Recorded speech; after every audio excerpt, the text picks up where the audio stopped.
Hello friends, ngasi ay na mayam gidamakta yamna important ay video mayam gidamakta yamna kana gada yamna useful daily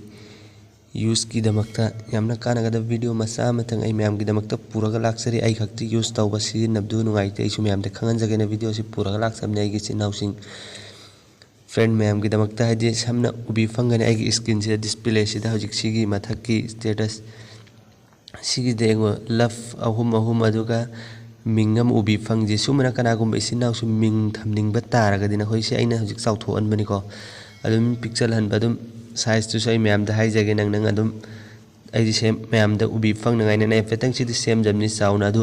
sumana kana gum isinaw su thamning batara ga di sumana khagi display da di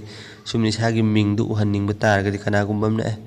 kaino bahai gi phone si se ka ming kang tho ena sum u kan da kana hai nang ai du sum ay friends sing da soy su use taw haning bagini si mayam na pamna ga use taw bi si kamana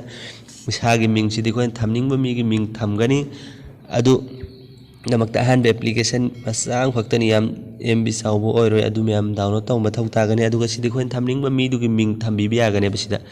adum customize taw ga sembi raga sida ina hojik thammi ba sumana adu kamana si sawhan ba pi an ba du sai no ya adu manungda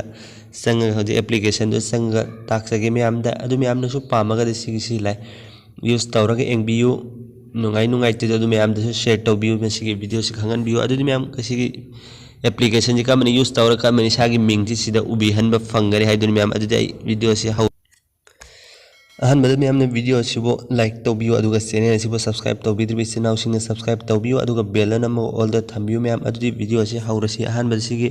status bar hai ba application si open tawrage ko aduga si download to fam gi link to description da pi jage adai download to view mayam na mayam sumana ma interface ahan bu ubi fangane aduga sida makha ge I get it don't show me this again hai sida sangbi roba comment thambiro aduga sigi mathaki share button gi nakan da yar ba on off kisi off lay batara gan mayam na on tabir masaya dum on layer ni si aduga sigi your picture si sangbi ro batu na sana manung da haji sagi ming ma sema thamjaro sam na dai everything sida u hanjage ai kai tero madum na sana haji na hagi gallery dagi ko dum sanga ma sem zaro bai feteng ka men sem gan dai feteng sida gi sem ma sumna haji lay nu hanjage sumen tawra ga isagi ming kai na madum ining bado sumana ibiraga dum sumen thammaga ne dum save taw biraga sigi si horen ai manung da save am laigre sem hreba ko adu sigi application sumana ubi fangani ma interface si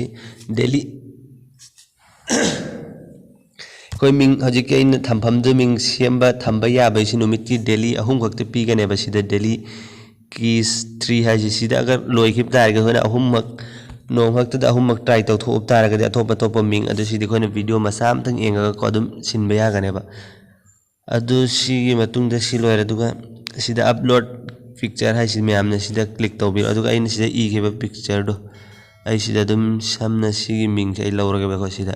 dum na sana si yarim ko dina khoi gi mathaki camera da ubi phang ne mong da dum sembi ro zoom taw ra ga rai afetang sumen taw ra si semage ba si interface sumen ubi phang tu ga si gi apply ha si mayam sida apply taw biro ba ji engumai interface si manai gi ming si ubi fange ko mayam deng bio du sida back hal laga ina feteng sau thok sau din taw han gi har ga ne ko si gi settings se chang biro ba du ga sida height hai si sidi engu si sau thor e ko mayam sumana sound thamning da ai sumana ubi fange mayam deng bio sumadum sana ga pixel han ba sau han ba ya sida dum na hoi ai gi camera si sida fan gi si asida oi brina ko nos aduna farak tare khara mayam gi si engbiyo sumana dum si na bibiya ga ne customize tawra ga sumana thambe ngo sumana fajadro mayam sigi application si engo kam mina ubda so es bahai gi si sumana kang tho ena kana hoi friend sing na ub kan yamna pamna ga ne adu mayam na su pam laga di sigi application ji use to biyo adu phone du fajahal lo adu mayam da suma sigi video si share to biyo adu khangan biyo adu mayam asigi video si asida lo sinjarge goodbye.